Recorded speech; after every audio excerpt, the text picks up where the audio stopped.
সনাতন ধর্মাবলম্বীদের বিশ্বাসে পবিত্রতম নদী গঙ্গা, এর উপনদী যমুনা এবং পৌরাণিক সরস্বতী এই তিন নদীর সঙ্গমস্থলে চলছে পাপমোচন ও আত্মা পরিশুদ্ধির স্নান।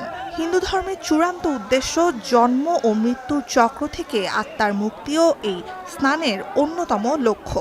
मैं बहुत सौभाग्यशाली हूँ कि मुझे गंगा जी में आने का सौभाग्य मिला। प्रभु की बड़ी कृपा है, गंगा भैया की, माँ गंगा यमुना सरस्वती की, जिन्होंने मुझे यहाँ पे बुलाया स्नान करने के लिए। ये पावन अवसर मुझे मिला। ভারতে উত্তরপ্রদেশের প্রয়াগরাজ শহরে সনাতন ধর্মাবলম্বীদের সবচেয়ে বড় জমায়েত কুম্ভমেলার প্রথম দিন সোমবারই তিন নদীর মোহনায় স্নান করবেন 50 থেকে 80 লাখ মানুষ। 45 দিনের এ আয়োজনের বাকি দিনগুলোতে এর সংখ্যা 2 কোটিও ছাড়িয়ে যেতে পারে বলে ধারণা করা হচ্ছে। মঙ্গলবার দিনের আলো ফোটার প্রথম মুহূর্তে নদীতে গভীর ডুব দেবেন সারা দেহে ছাই মাখা নাগা সাধু হিসেবে পরিচিত হিন্দু সন্ন্যাসীরা, যা মেলার দ্বিতীয় দিনের বিশেষত্ব। এছাড়া তপস্যা বা সাধনার অংশ হিসেবে মেলা জুড়ে দেখা যাবে তাদের নানা কসরত।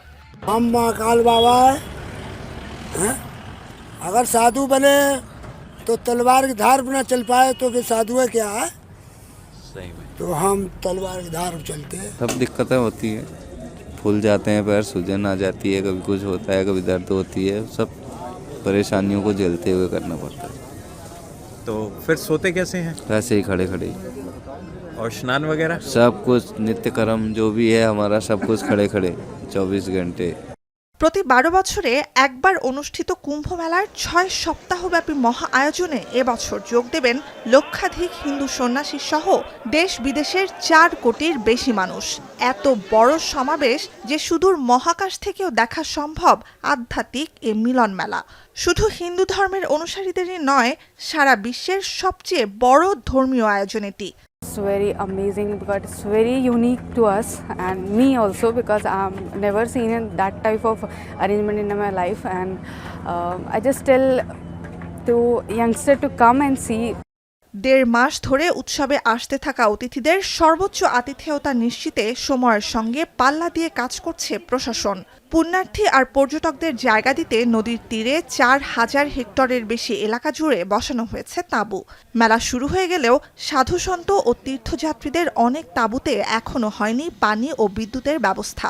বসানো বাকি কয়েক হাজার অস্থায়ী টয়লেট। পানির সংযোগ না থাকায় অনেক অস্থায়ী টয়লেটও ব্যবহারযোগ্য নয়। কর্তৃপক্ষ বলছে, চলতি বছর বৃষ্টির পানি কমতে দেরি হওয়ায় কুম্ভ মেলার নির্মাণ কাজে মেলেনি পর্যাপ্ত সময়। 26 ফেব্রুয়ারি শেষ হতে যাওয়া কুম্ভমেলা জাতিসংঘের সংস্কৃতি বিষয়ক সংস্থা ইউনেস্কো ঘোষিত বিশ্ব ঐতিহ্যের অংশ। কুম্ভমেলার শেকড় লুকিয়ে আছে হিন্দু পুরাণে উল্লেখিত অমৃত সুধার কলসি বা পাত্র তথা কুম্ভ নিয়ে লড়াইয়ের গল্পে। অমরত্ব লাভের উদ্দেশ্যে অমৃত কুম্ভ নিয়ে দুধের সাগরে এ যুদ্ধ তথা সমুদ্র মন্থনে লিপ্ত হয় দেবতা আর অসুররা। অসুর ও দেবতাদের লড়াইয়ের সময় দেবরাজ ইন্দ্রের ছেলে কুম্ভ নিয়ে পালানোর চেষ্টা করলে 12 দিনের যুদ্ধ হয়। যুদ্ধের সময় অমৃতের ফোঁটা যেখানে পড়ে সেখানেই বসে কুম্ভ মেলার আসর। अरे यहाँ तो सब आनंद ही है। इस समय तो यहाँ 33 करोड़ हमारे देवी देवता इस समय यहाँ सब विराजमान है। महासंगम की नगरी ये, इस नगरी में यहाँ पर ये सब देवता ही है। পৌরাণিক এ ঘটনার প্রেক্ষিতে পূর্ণ, অর্ধ, কুম্ভ ও মহাকুম্ভ এই 4 ধরনের কুম্ভমেলা অনুষ্ঠিত হয় ভারতে। হরিদ্বার, উজ্জয়িনী, নাসিক ও প্রয়াগরাজে চক্রাকারে কুম্ভমেলা অনুষ্ঠিত হয় প্রতি 3 বছর পর পর। হরিদ্বার ও প্রয়াগরাজে প্রতি 6 বছরে একবার অর্ধকুম্ভ এবং হরিদ্বার, উজ্জয়িনী, নাসিক ও প্রয়াগরাজ পবিত্র 4 স্থানেই প্রতি 12 বছরে একবার বসে পূর্ণ কুম্ভমেলা। আর পূর্ণ কুম্ভমেলার 12টি চক্র সম্পন্নের বছরে উদযাপিত হয় মহাকুম্ভ, যা 144 বছরে ঘটে একবার। চলতি বছর এই মহাকুম্ভের বিরল আয়োজনে যোগ দিচ্ছেন বিদেশি পর্যটকরাও। Amazing. India is a spiritual heart of the world. So I'm very happy. First time in India, I go Varanasi, then I come here.